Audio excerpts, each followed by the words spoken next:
Assalamu alaikum tí a bá jí, a ní ọgbọ́n ní ká máa kọ́ ra wa. Ká má fi òwúrọ̀ kùtùkùtù, ká má fi pèlè òyìn. Tọ́rọ̀ bá rújú, àdániwáyé wa ní ká bí. Lára àwọn ìlú tọ́lọ́run ọba nìkan lájá, òun níbi tí mo ń bẹ lábẹ́ rẹ̀.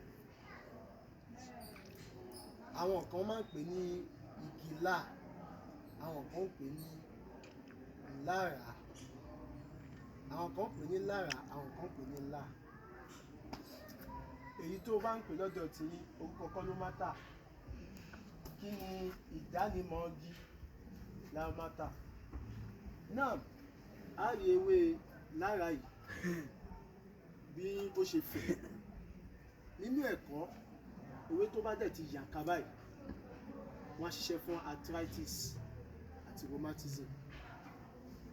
Náà, ewé yìí tí í ṣe ewé láàrá yìí, mo wá fẹ́ fi kọ́ wa ní iṣẹ́ arthritis kan àti rheumatism.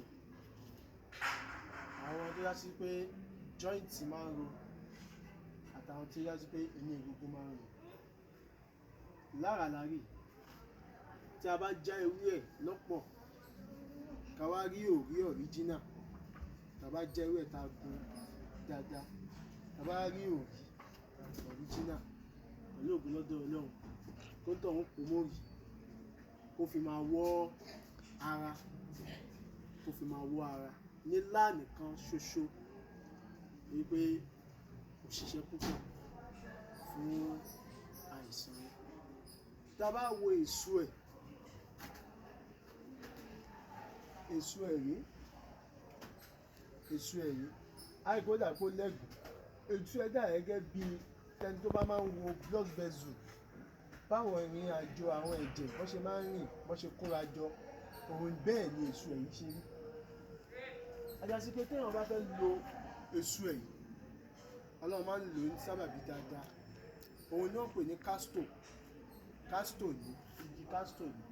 Ọ́ìlì ẹ̀ ló ń pè ní castor oil. Tọ́lọ́run máa ń ṣe lò ó ní sábàbí dáadáa fọ́pọ̀lọpọ̀ nǹkan. Láti pé nítorí ẹ bá fi lò ó fún, Ọlọ́run máa ń lò ó ní sábàbí dáadáa. Arthritis yẹn àti rheumatism, Ọlọ́run máa ń lo igi yìí. A rí pé igi yìí ó jẹ́ igi tó ní, a rí pé ó ń dá láàrin. Igi tó dá ni, ó dá.